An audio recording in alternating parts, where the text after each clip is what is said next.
There are times when certain comments ring across the consciousness, usually propelled by social media, and make a big impact. Not always, but many times there's something that happens in the national culture that really makes you pause. And I think the recent comments by Kanye West and the swift reactions against him are very telling. I don't want to analyze West and his behavior and was it anti-Semitic? Is he really anti-Semite, or is he just a little delusional?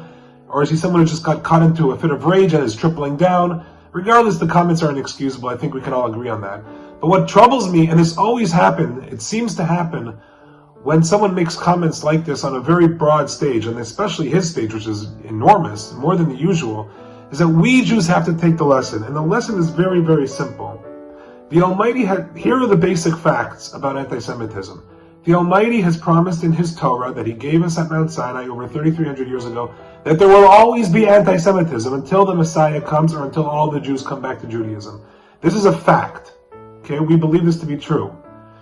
There will always be anti-Semitism. Fact number 2, anti-Semitism is, as prophesied, will be the most intense, the longest, and the most illogical hatred that you can think of. And indeed, this has borne true over history. It has endured longer than any other hatred. It is the most intense type of hatred. I mean, look at our history. And it's the most illogical. When we're capitalists, then we're considered greedy. When we're poor, then we're considered moochers.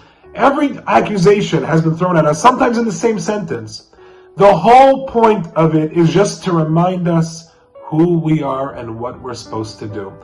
So when the solution is, let's have him visit a Holocaust museum, well, let's drop him from all his labels. Those are not solutions. Those are perhaps band-aids that may or may not help, although it doesn't seem like they're helping at all. In fact, they're making his personal army even stronger and making him even more set in and more self-righteous about his beliefs. So it's all really going the opposite way.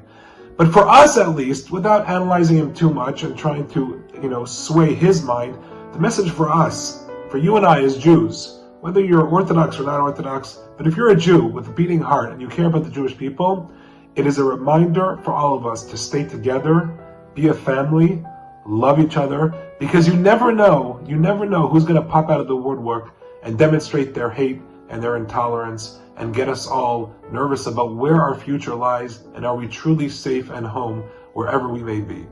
Something to think about as we see how this story develops, and especially as we remind ourselves, exiting from the high holidays, not so long ago, I know it may seem like ages ago, but as we go through the winter, remember, we are a nation blessed with a responsibility to help humanity, and the sooner we embrace that task and that responsibility, the sooner the Almighty will shower His blessings upon us, God willing.